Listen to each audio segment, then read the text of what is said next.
Olá pessoal, eu sou o professor Eric Martins e no vídeo de hoje eu irei resolver com vocês o vestibular da Universidade Federal do Mato Grosso do Sul de 2021, o vestibular realizado para aqueles que desejam ingressar nessa universidade nesse ano corrente de 2021.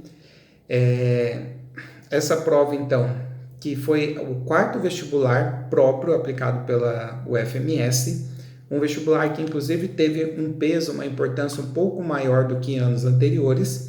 Afinal, para quem vai entrar nos cursos que começam agora no começo do ano, não vai ser utilizado o SISU, o Enem.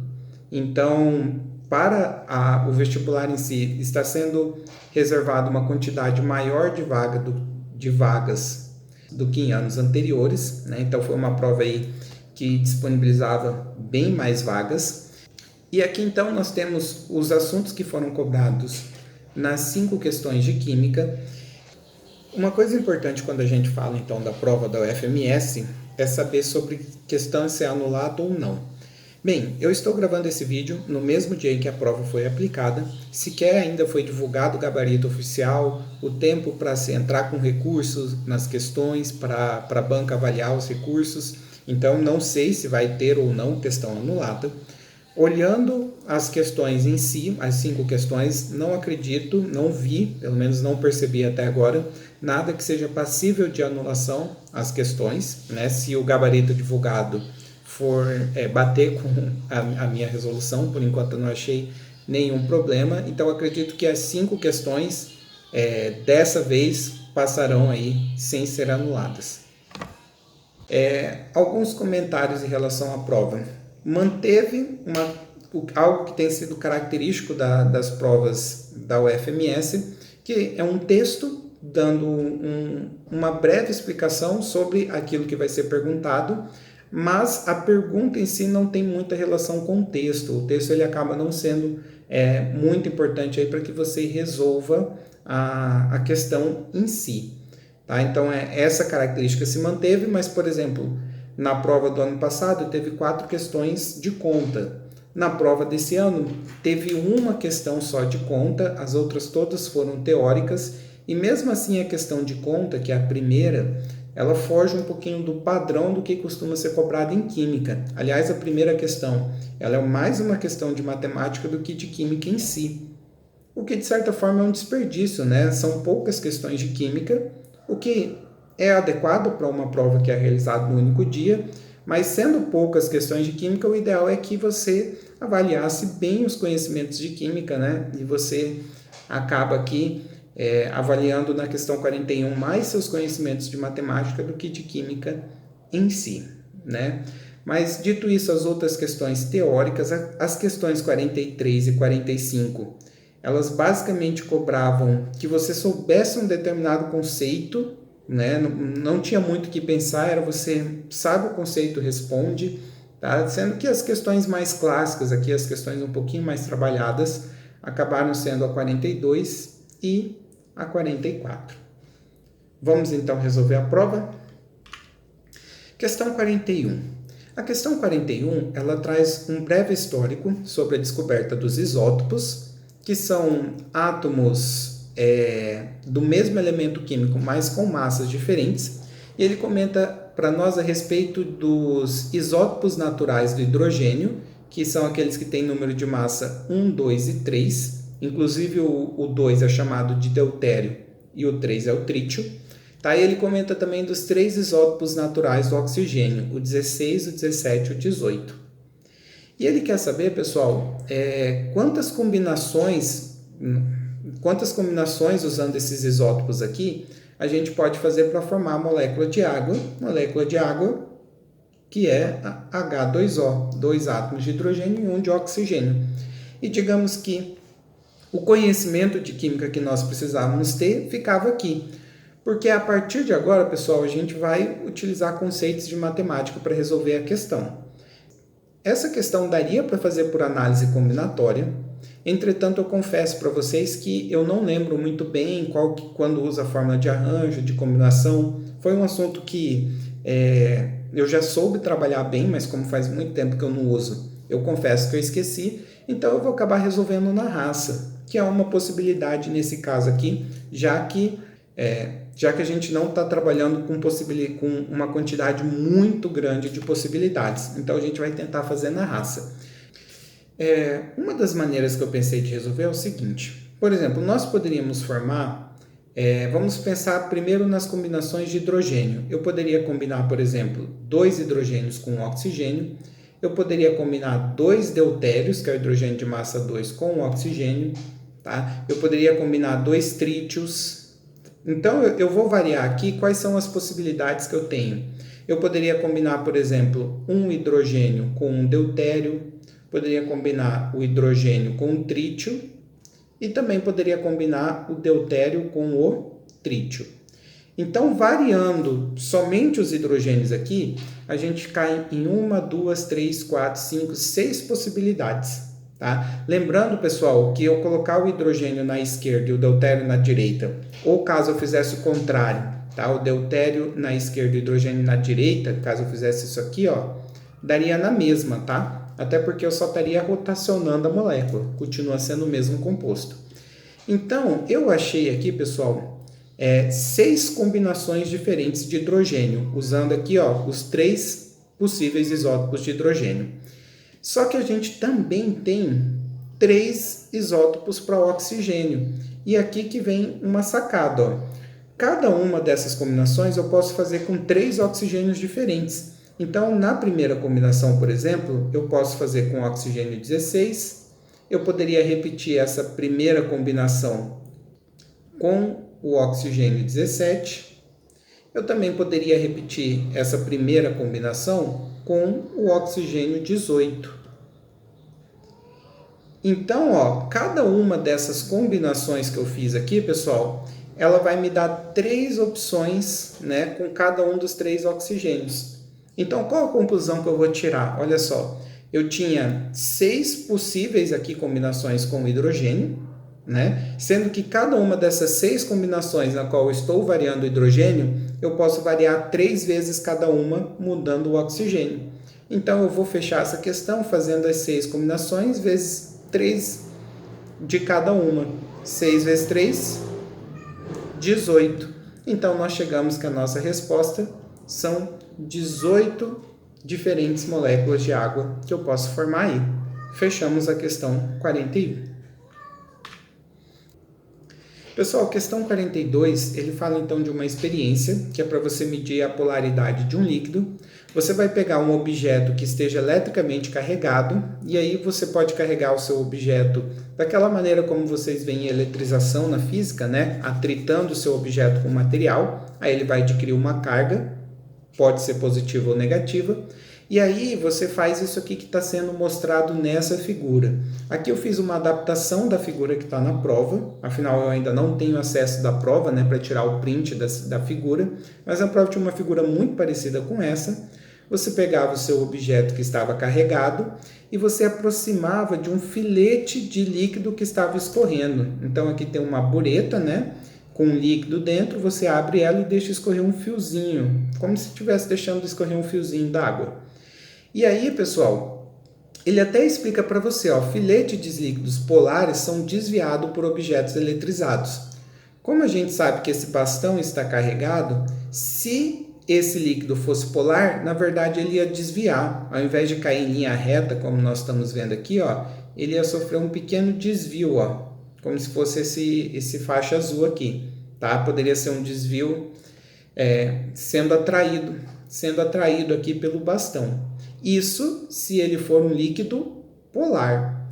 Agora, o próprio exercício explica para nós que se ele fosse apolar, ele não sofreria o desvio, que aí seria a ideia da figura original, né? O fiozinho do líquido ele ia continuar escorrendo para baixo como se nada tivesse acontecido. Então, o próprio exercício aqui ele já explicou para nós exatamente o que vai acontecer, quais são as possibilidades, né? E ele pede, considerando o exposto, qual dos líquidos sofrerá atração pelo bastão? Lembrando, então, que o líquido que sofre desvio, que sofre atração, são os líquidos polares. Tá? Então, o enunciado, dessa vez, ele já deu a principal pista do que nós vamos procurar. Aqui nós temos, então, as alternativas. Em resumo, a gente tem que procurar alguma substância que seja polar. Pessoal, de cara, eu vou descartar os hidrocarbonetos, compostos que só tenham carbono e hidrogênio, tá? Porque é um dos conceitos mais importantes aí da química orgânica. Hidrocarboneto, né, não são compostos apolares, sempre. Então, na alternativa A e o benzeno da alternativa E, eles são hidrocarbonetos, só tem carbono e hidrogênio, tá? Outra molécula que a gente vai observar aqui, pessoal, é o CCl4, tá? O tetracloreto de carbono. E o que acontece? Bem, isso é uma molécula que tem geometria tetraédrica. O exercício ele já foi até bonzinho com a gente, porque ele deu já o desenho da molécula no seu formato tetraédrico. E aqui nós temos um átomo central que estão ligados a 4 outros átomos e todos os átomos são iguais. Então a gente pode até lembrar que a ligação CCl é uma ligação polar, com o cloro puxando o elétron com mais força. Entretanto, como as 4 ligações são iguais, os vetores que são criados aqui eles vão se anular.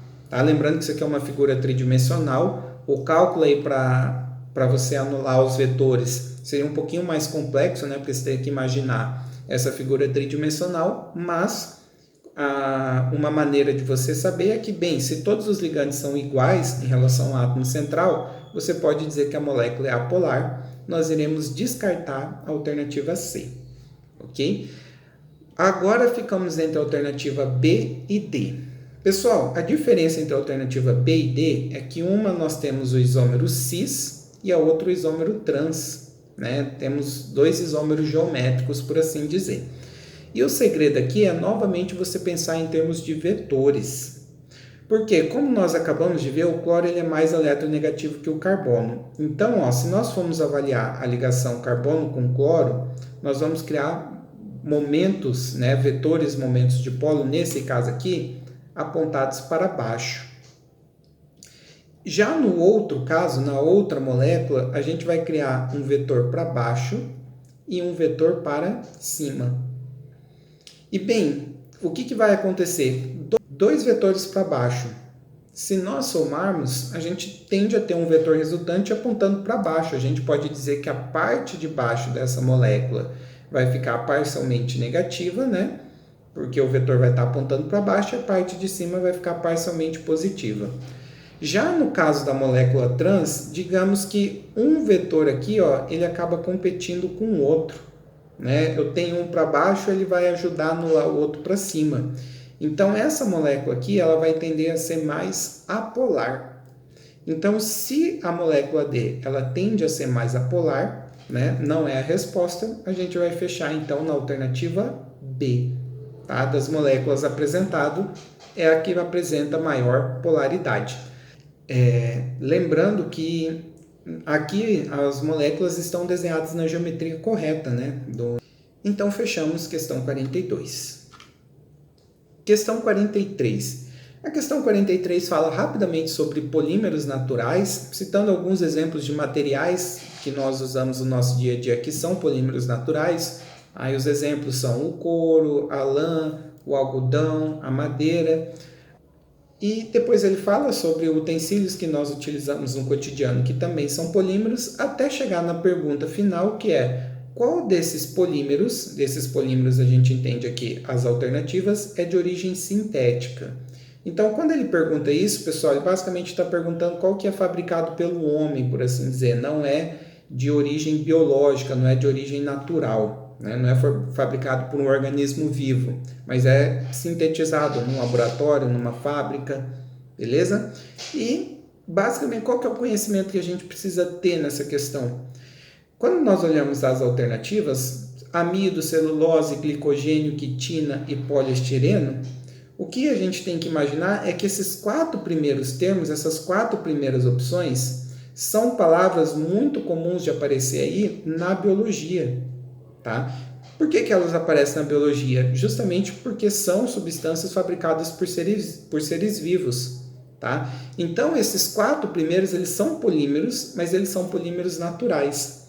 Enquanto o poliestireno, tá? Ele é o que nós conhecemos como isopor, ele de fato é um polímero sintético fabricado pelo homem. Você nem precisava lembrar que o poliestireno é o isopor, você também nem precisava lembrar, pessoal, qual que é a estrutura do poliestireno, que é essa aqui que eu vou mostrar para vocês, ó.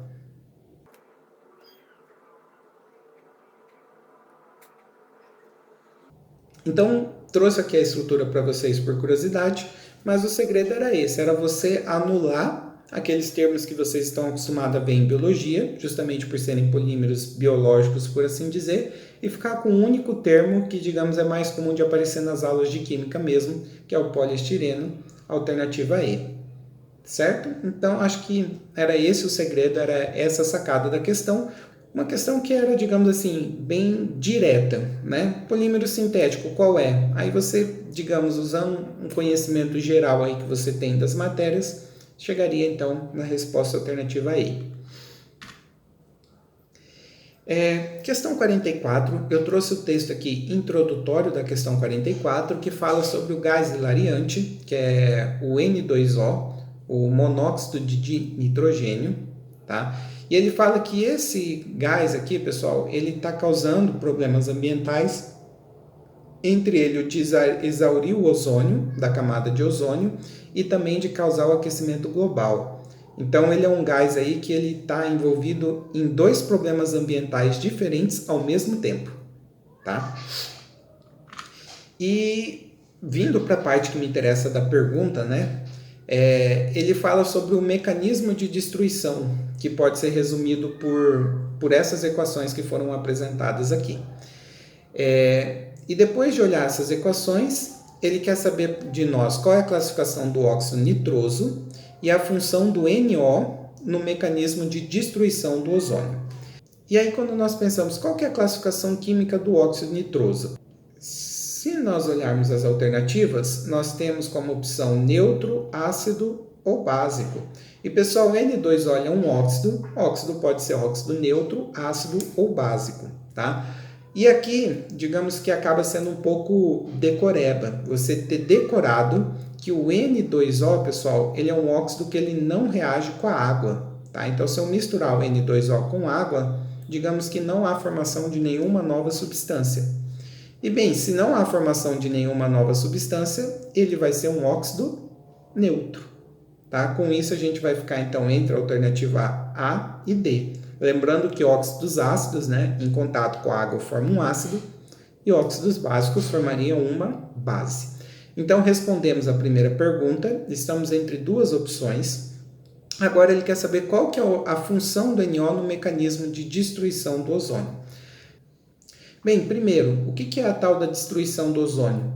A destruição do ozônio é essa reação global aqui, ó, que eu estou mostrando, que eu estou sublinhando de vermelho. Tá? Na qual você vê o ozônio reagindo com um oxigênio elementar, com um oxigênio atômico para formar gás oxigênio. Então aqui o ozônio está, de certa forma, sendo destruído. Essa reação que destrói o ozônio, ela ocorre em duas etapas aqui, ó. Se você juntar essas duas equações que estão sendo mostradas aqui, você cai na reação global. E o nosso foco é no NO. Pessoal, o NO, ele aparece lá no começo da primeira etapa, ele deixa de existir, né, quando a primeira etapa acaba. Quando a segunda etapa começa, ele não está presente, mas ao final da segunda etapa ele aparece de novo, ele é formado no fim da segunda etapa. Então ele é uma substância que está presente no começo, né, participa da reação, some, mas depois volta, tá? Quimicamente falando, a gente fala que é uma substância que foi regenerada. E essa característica de uma substância que participa da reação, mas ela, digamos assim, ela não é consumida, já que ela está no começo e no fim da reação, isso é característico de um catalisador, tá? Catalisador a gente costuma estudar como uma substância que acelera uma reação e, de fato, o NO está acelerando porque ele está permitindo, né, que essa reação global aqui aconteça, tá? Graças a essas etapas aqui você está obtendo a reação final, a reação vermelha. Ele tem que estar presente no início do processo, mas ele não pode ser consumido. Então ele tem que ser regenerado ao fim do processo. Fechou? Resposta na alternativa A. Caso vocês queiram entender um pouquinho melhor, pessoal, ele ainda traz uma equação aqui em cima, que eu estou marcando de azul, tá? Que essa equação em azul, ela vai explicar melhor por que o N2O ele acaba atacando, destruindo a camada de ozônio. Porque o N2O que foi lançado no ar, ele reage com o oxigênio atômico, normalmente presente na estratosfera, e forma um NO. O NO, como nós acabamos de ver, é um catalisador para a reação de degradação do ozônio. Então aqui você vê, né, como o N2O, desde lá do começo, acaba influenciando na destruição da camada de ozônio. Uma questão aí bem legal, bem interessante, um assunto que tem surgido bastante em alguns concursos, que é essa questão de você interpretar quem é o catalisador dentro de uma reação química. Com isso, fechamos então questão 44. E para finalizarmos, questão 45, ele fala sobre o metal alumínio, conta que já foi o metal mais valioso do mundo e fala aí sobre a descoberta, né, de um norte-americano e de um francês, de um processo na qual você consegue obter o alumínio metálico. Lembrando que o alumínio metálico a gente representa só pelo próprio símbolo, a partir do minério bauxita, que é rica em óxido de alumínio. Óxido de alumínio, né, é o alumínio ligado ao oxigênio. Beleza? E esse processo, que ficou conhecido como Hall-Héroult, permitiu o estabelecimento da indústria global do alumínio, cuja obtenção se dá por meio de... E aqui, pessoal, novamente uma questão de conhecimento geral. Ele basicamente está trabalhando com a aplicação de uma das coisas que a gente costuma estudar no ensino médio, que é a eletrólise. Pessoal, normalmente quando vai se estudar eletrólise, quando se explica o conteúdo de eletrólise no ensino médio, comenta sobre eletrólise ígnea e aquosa. E quando comenta-se da eletrólise ígnea, a principal aplicação dela, né, uma das coisas que ela é mais utilizada é justamente no óxido de alumínio, porque graças à eletrólise ígnea você consegue pegar o óxido de alumínio presente no minério bauxita e transformar no metal alumínio. Então é esse o conhecimento que você precisava ter da questão, lembrar das aulas de eletrólise e lembrar não do conceito, dos conceitos que normalmente é passado numa aula de eletrólise, que é aqueles conceitos de quem que é polo positivo, negativo, cátodo, ânodo. Não, o que ele queria aqui é que vocês lembrassem de uma aplicação da eletrólise, tá? E uma das principais é justamente essa. Mas, agora que eu comentei isso com vocês, qual que seria a melhor alternativa? Pessoal, a eletrólise é um processo que você utiliza energia elétrica, né, para obter metais, uma das aplicações possíveis. Então, a melhor alternativa seria então a eletrometalurgia. De elétrons, de energia elétrica, metalurgia, de você trabalhar, de mexer com metais, né? Obter metais. Então, eletrometalurgia, aí você tinha que pensar um pouco aí na semântica, no significado das palavras, para resolver o exercício na alternativa A. Com isso, fechamos a nossa correção. Se vocês gostaram, lembre-se de se inscrever no meu canal e até a próxima, pessoal!